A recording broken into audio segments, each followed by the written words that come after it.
Morning students, how are you? Hope you all are fine. तो इससे पहले वाले क्लास में हम लोगों ने पढ़ा था अर्थमेटिक ऑपरेटर और लॉजिकल ऑपरेटर के बारे में। क्या होता है ये चीज़ समझ में आ गया होगा आप लोगों को। अब आगे पढ़ेंगे हम लोग क्या, simple formula in MS Excel और compound formula in MS Excel, यानी कि जो थोड़ा कठिन फार्मूला होता है और सिंपल फार्मूला जो होता है उसका यूज हम लोग कैसे करते हैं एमएस एक्सेल में। देखिए, you can write simple formula in MS Excel to solve calculations. Let us practice to write simple formula that we just learn. इसको हमेशा इक्वल टू साइन से स्टार्ट करते हैं, ठीक है। Some arithmetic operator must be there to operate on numeral और data, ठीक है। अब जैसे कि इसमें ए और बी है, ए में 20 लिया, बी में 50 लिया, ये फॉर्मूला लिखा यहाँ पर और ये यहाँ पर आउटपुट लिखा, तो ठीक है। क्या हो जाएगा, B1 minus A1 into C1। अब देखते जाइए, B1 का मतलब क्या है कि B1 में पहले वैल्यू लेगा 50, ठीक है। क्या वैल्यू लिया, 50 माइनस, अब A1 में क्या है, A1 में 20 है, इंटू C1, C1 में क्या वैल्यू है, 6, ठीक। तो ये आ गया हमारा 30 into 6 is equal to 180। Output इस तरीके से आ गया इसका। इसी तरीके से हम लोग कोई भी इसमें कैलकुलेशन कर सकते हैं, बस हमको इतना ध्यान रखना है कि हमको सेल रेफरेंस कैसे देना है। ये चीज़ समझ में आ गया होगा आप लोग को।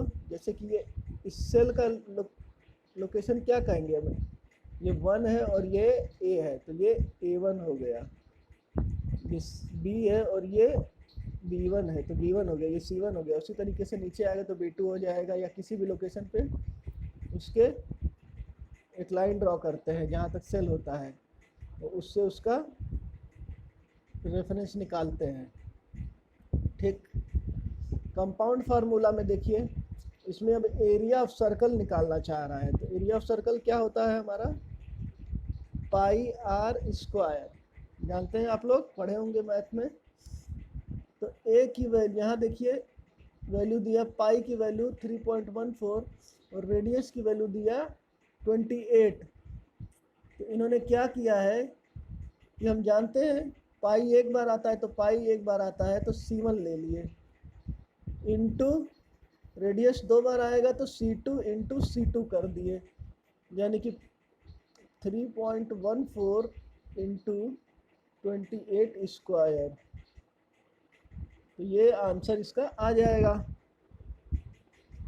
देखिए, compound formula is use when one more than one operator is use, जब एक से ज़्यादा ऑपरेटर इस्तेमाल होता है तो उसको हम लोग कंपाउंड फार्मूला बोलते हैं। Let us practice to write compound formula. Click in the cell B1 and type pi and type the value 3.14 in cell C1. अब लिखिए, now again click in the cell B2 and type R and type the value 28 in cell C2. click in the cell A4, कहाँ पे आप click कीजिए, A4 पे, वहाँ पे लिखिए area of circle. Again click on sale B4, वहाँ पे फार्मूला लिखिए C1 into C2 into C2, तो हमको क्या देखने को मिल जाएगा, इस तरीके से, ठीक है। देखिए, मैं आप लोग को करके दिखा रहा हूँ कि कैसे ये होगा।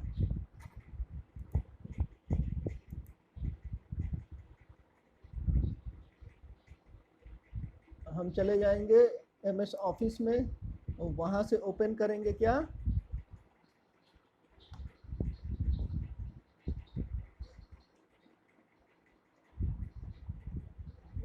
हम चले जाएंगे MS ऑफिस में और वहाँ से ओपन करेंगे हम MS एक्सेल। MS एक्सेल हमारा ओपन हो गया। तरीके से। क्या कहा था इसने कहा था कि B1 की जगह पर क्या रखना है,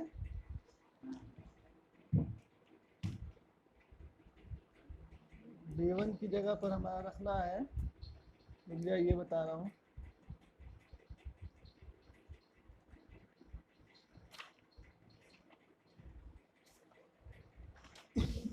पाई की वैल्यू हम लोग रखेंगे। क्या रखेंगे? पाई की वैल्यू। तो वही हम रखेंगे। अभी बी पर हम डालेंगे क्या,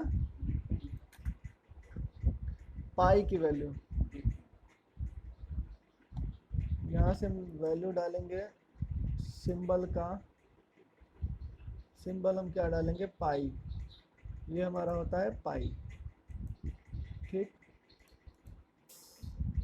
क्लोज कर दिए। इस तरीके से देखिए आप लोग ध्यान से।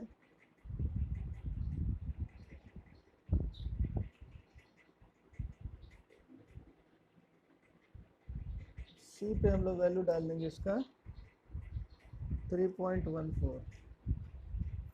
अब आएगा radius.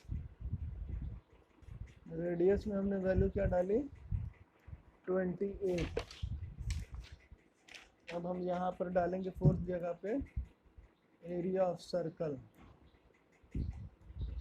Area of circle. Area of circle क्या हो जाएगा,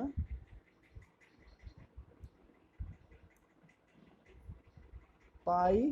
पाई की वैल्यू कहाँ पर है, इक्वल टू पहले तो हम लगाएंगे, ठीक है, C1 इंटू ब्रैकेट में रेडियस 2 बार है तो हम क्या करेंगे, C2 into C2 into C2। ठीक, अब ये आ गया। अब इसका आंसर हमको तड़ाक से क्या होगा, निकल के आ जाएगा। देखिए ये वैल्यू निकल के आ गई इसकी,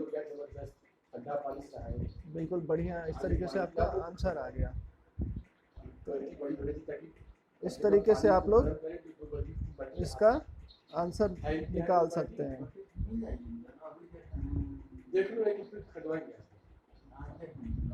इसमें कुछ